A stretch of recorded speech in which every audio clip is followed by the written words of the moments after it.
Préparons dimanche. Préparons dimanche. Une méditation de la parole de Dieu sur les radios Maria des langues françaises.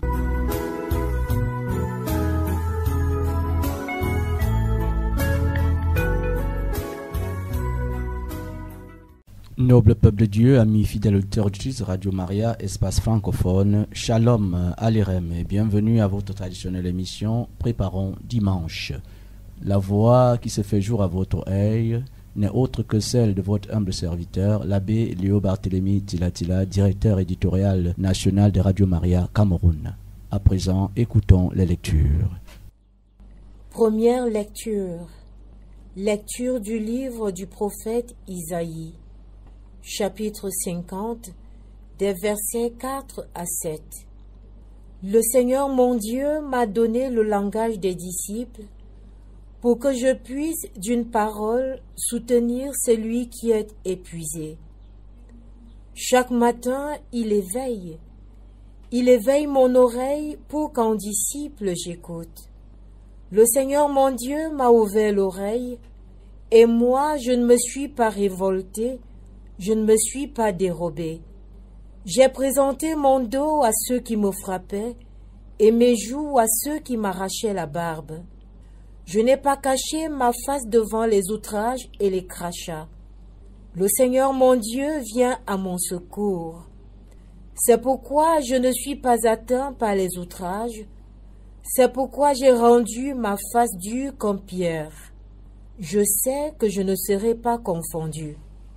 Parole du Seigneur. Nous rendons grâce à Dieu.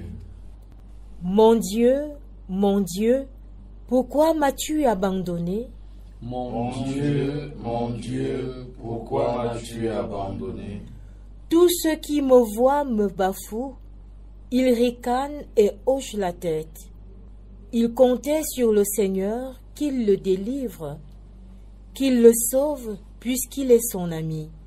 Mon Dieu, pourquoi m'as-tu abandonné? Oui, des chiens me cernent, une bande de vauriens m'entoure.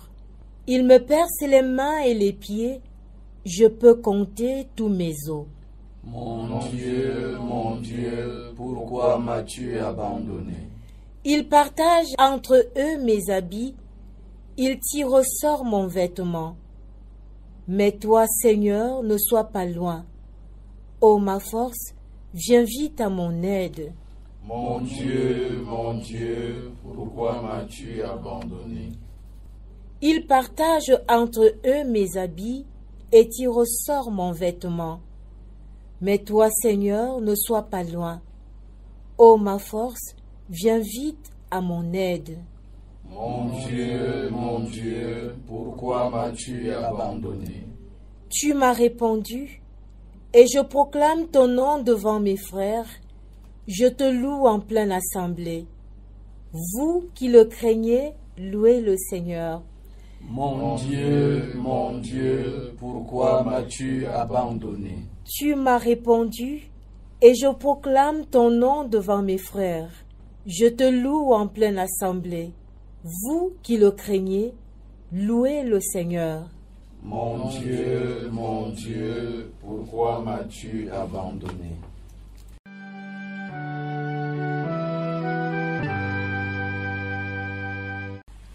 Deuxième lecture.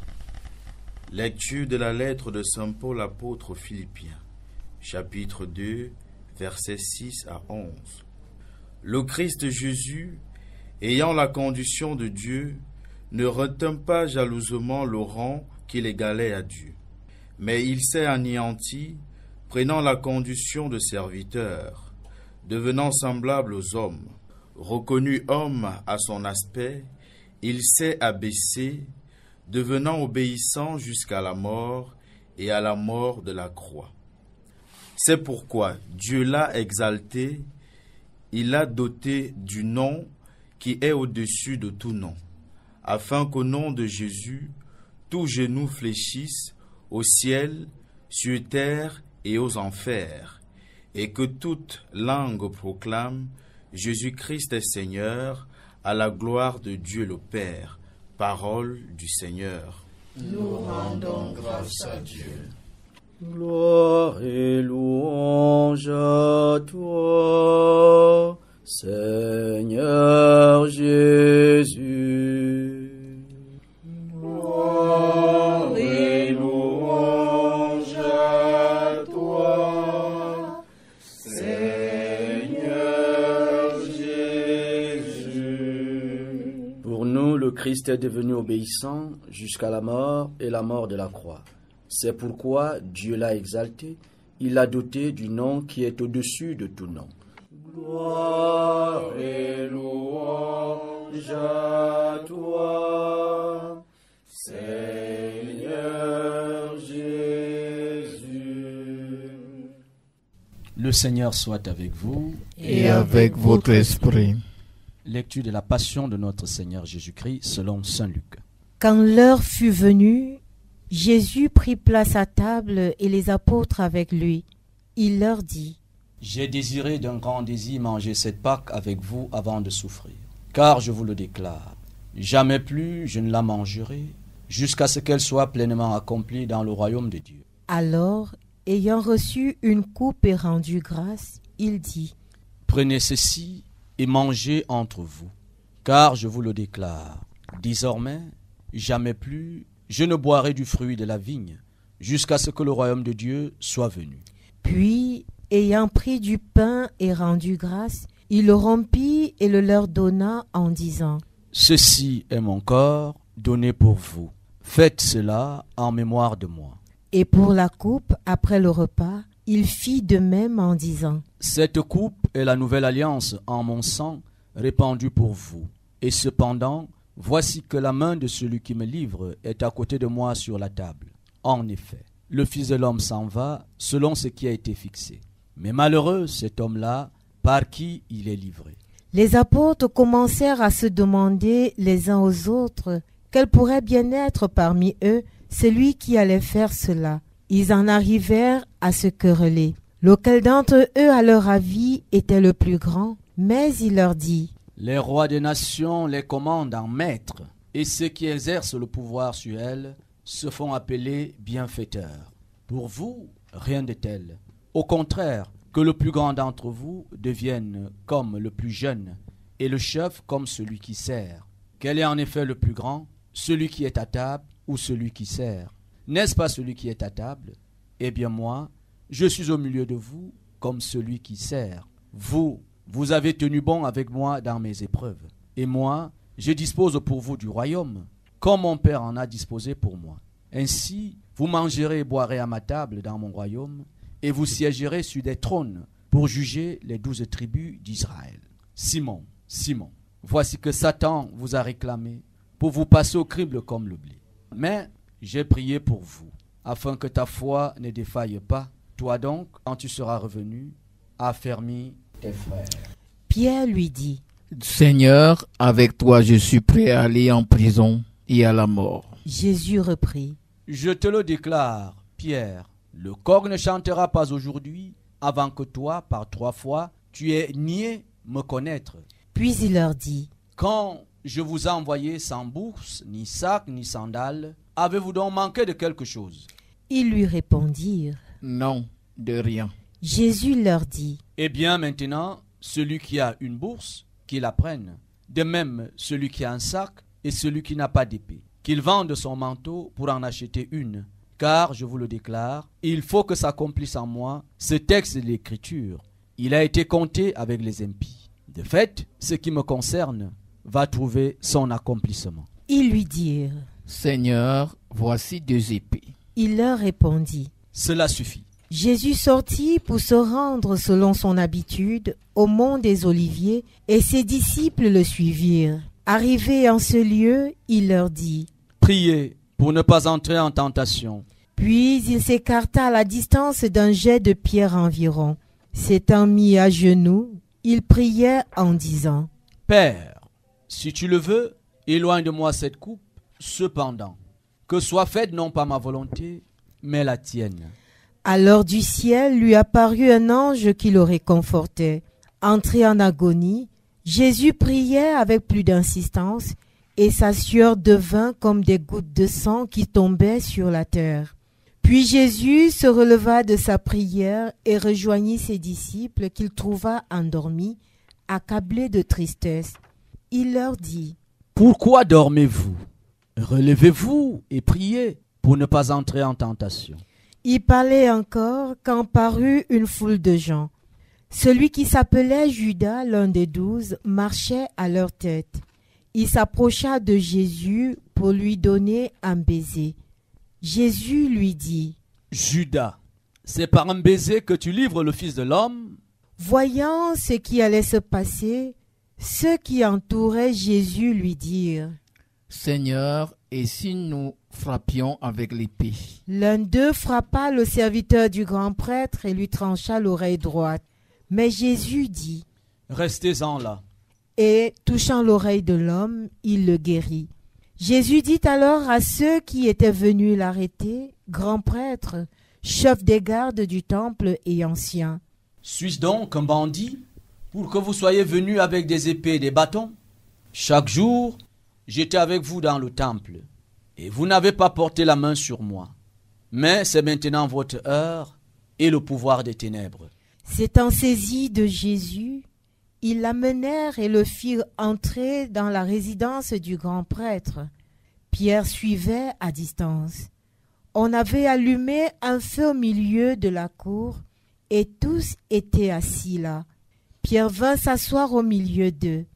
Une jeune servante le vit assis près du feu.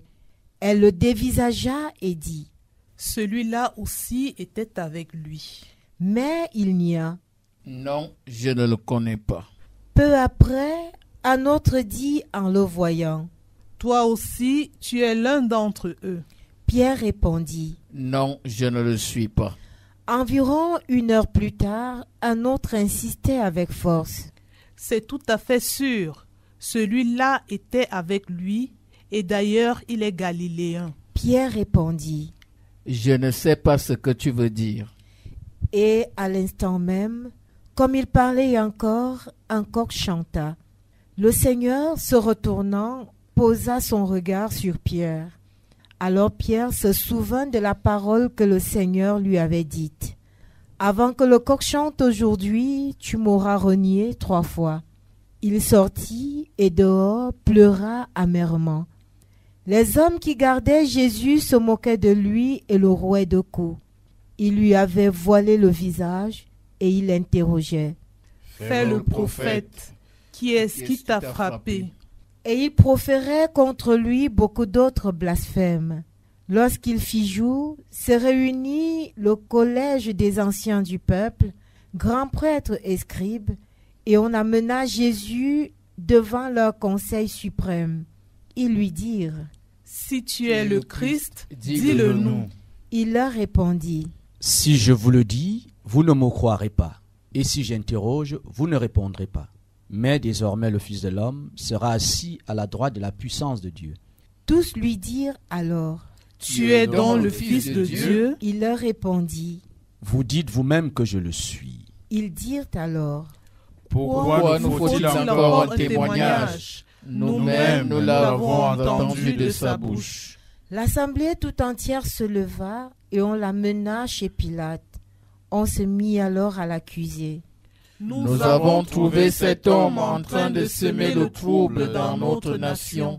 Il empêche de payer l'impôt à l'empereur et il dit qu'il est le Christ, le roi. Pilate l'interrogea : Es-tu le roi des Juifs ? Jésus répondit : C'est toi-même qui le dis. Pilate s'adressa aux grands prêtres et aux foules. Je ne trouve chez cet homme aucun motif de condamnation. Mais ils insistaient avec force. Il soulève le peuple en enseignant dans toute la Judée. Après avoir commencé en Galilée, il est venu jusqu'ici. À ces mots, Pilate demanda si l'homme était galiléen. Apprenant qu'il relevait de l'autorité d'Hérode, il le renvoya devant ce dernier, qui se trouvait lui aussi à Jérusalem en ces jours-là. À la vue de Jésus, Hérode éprouva une joie extrême. En effet, depuis longtemps, Il désirait le voir à cause de ce qu'il entendait dire de lui, et il espérait lui voir faire un miracle. Il lui posa bon nombre de questions, mais Jésus ne répondit rien. Les grands prêtres et les scribes étaient là, et il l'accusait avec véhémence. Hérode, ainsi que ses soldats, le traita avec mépris et se moqua de lui. Il le revêtit d'un manteau de couleur éclatante et le renvoya à Pilate. Ce jour-là, Hérode et Pilate devinrent des amis, alors qu'auparavant, il y avait de l'hostilité entre eux. Alors Pilate convoqua les grands prêtres, les chefs et le peuple. Il leur dit: Vous m'avez amené cet homme en l'accusant d'introduire la subversion dans le peuple. Or, j'ai moi-même instruit l'affaire devant vous, et, parmi les faits dont vous l'accusez, je n'ai trouvé chez cet homme aucun motif de condamnation. D'ailleurs, Hérode non plus, puisqu'il nous l'a renvoyé. En somme, cet homme n'a rien fait qui mérite la mort. Je vais donc le relâcher après lui avoir fait donner une correction. Ils se mirent à crier tous ensemble: Mort à cet homme, relâchez-nous Barabbas. Ce Barabbas avait été jeté en prison pour une meute survenue dans la ville et pour meurtre. Pilate, dans son désir de relâcher Jésus, leur adressa de nouveau la parole. Mais ils vociféraient: Crucifie-le, crucifie-le. Pour la troisième fois, il leur dit: Quel mal a donc fait cet homme? Je n'ai trouvé en lui aucun motif de condamnation à mort. Je vais donc le relâcher après lui avoir fait donner une correction. Mais ils insistaient à grands cris, réclamant qu'il soit crucifié. Et leurs cris s'amplifiaient. Alors Pilate décida de satisfaire leur requête. Il relâcha celui qu'il réclamait, le prisonnier condamné pour émeute et pour meurtre, et il livra Jésus à leur bon plaisir. Comme ils l'amenaient, ils prirent un certain Simon de Cyrène qui revenait des champs, et ils le chargèrent de la croix pour qu'il la porte derrière Jésus. Le peuple, en grande foule, le suivait, ainsi que des femmes qui se frappaient la poitrine et se lamentaient sur Jésus. Il se retourna et leur dit: Filles de Jérusalem, ne pleurez pas sur moi, pleurez plutôt sur vous-même et sur vos enfants. Voici venir des jours où l'on dira: Heureuses les femmes stériles, celles qui n'ont pas enfanté, celles qui n'ont pas allaité.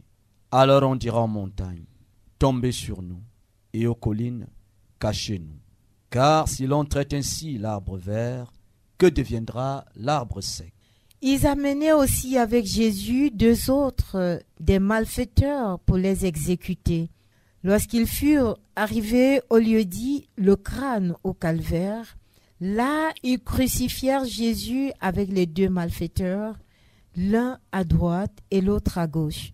Jésus disait: Père, pardonne-leur, ils ne savent pas ce qu'ils font. Puis ils partagèrent ses vêtements et les tirèrent au sort.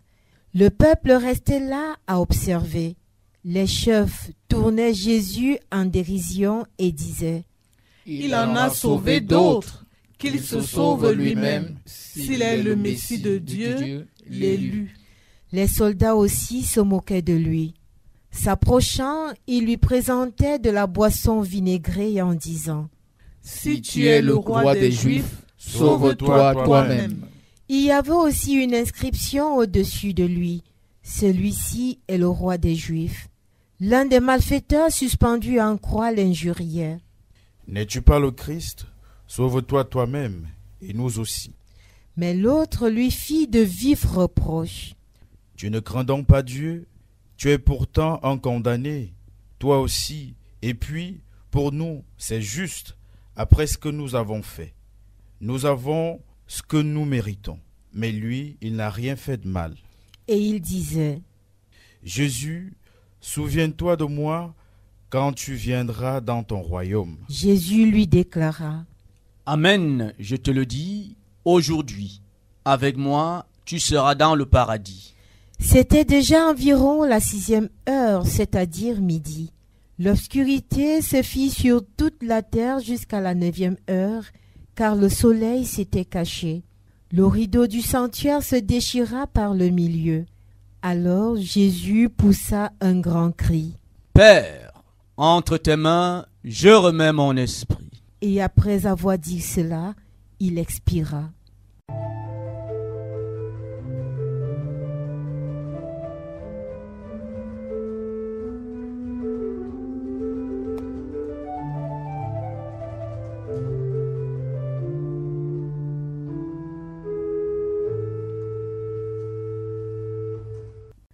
À la vue de ce qui s'était passé, le centurion rendit gloire à Dieu.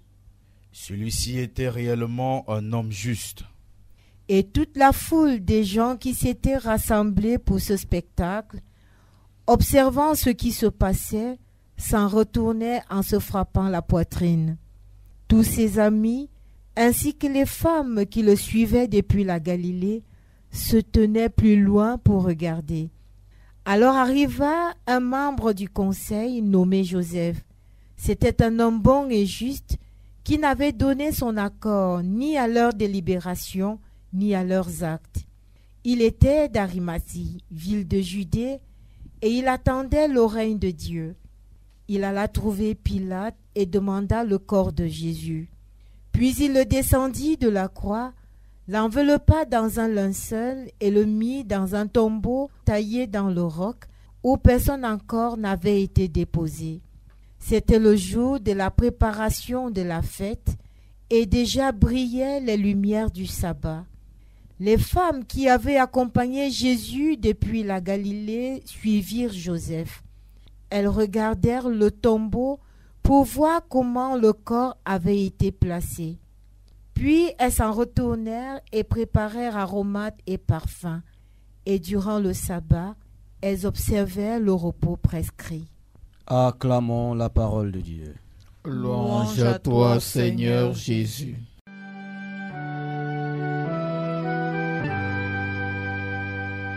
Noble peuple de Dieu, frères et sœurs bien-aimés, une fois de plus, loué soit Jésus-Christ. Nous célébrons aujourd'hui le dimanche des rameaux et de la passion de notre Seigneur Jésus-Christ, lequel dimanche marque le début de la semaine sainte. Partant de la situation de notre monde d'aujourd'hui, je voudrais nous amener à la méditation de deux vérités qui ressortent des textes de ce jour. La messianité du Christ et sa passion. Notre monde aujourd'hui vit sa souffrance. Pour reprendre ici le répond du psaume 21 de ce jour, « Mon Dieu, pourquoi m'as-tu abandonné ?»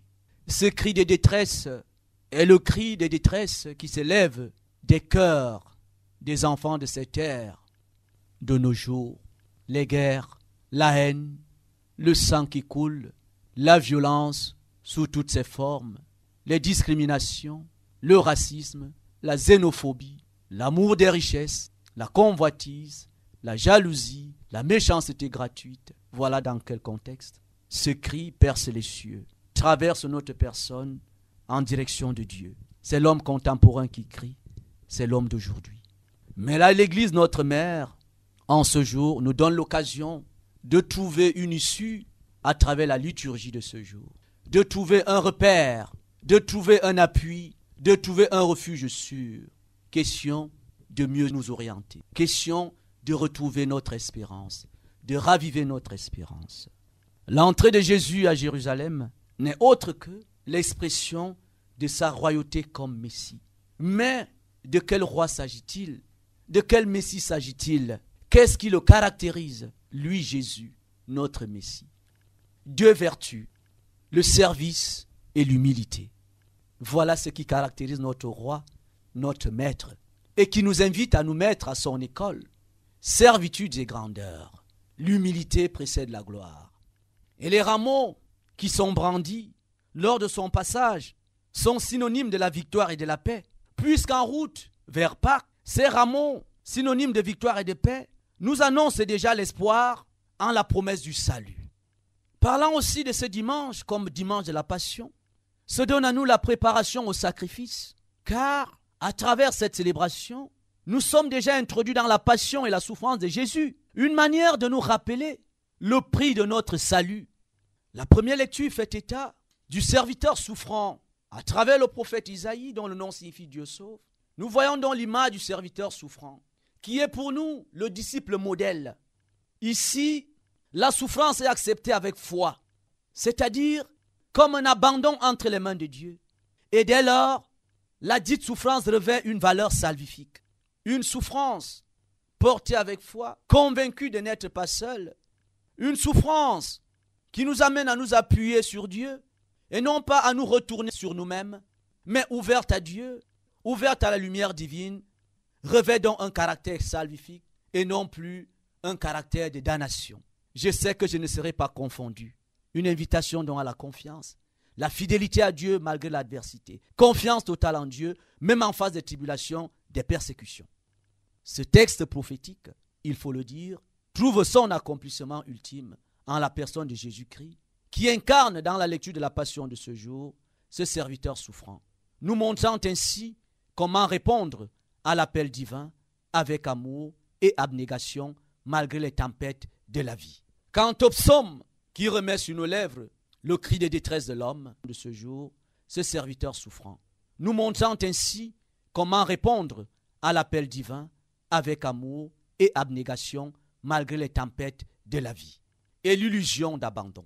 Ce psaume nous convie également à la confiance. Confiance en Dieu. Ce Dieu-là qui peut tout. Dans la deuxième lecture qui nous vient de la lettre de Saint Paul aux Philippiens, nous avons ici le dépouillement du Christ. De Dieu qu'il était, de par son incarnation, Jésus-Christ s'est abaissé. Il a accepté l'humiliation. Cela traduit en clair l'obéissance parfaite, la soumission à la volonté de son Père. Le Christ devient donc pour nous le modèle d'humilité, comme le relevait déjà le serviteur souffrant du passage d'Isaïe de la première lecture.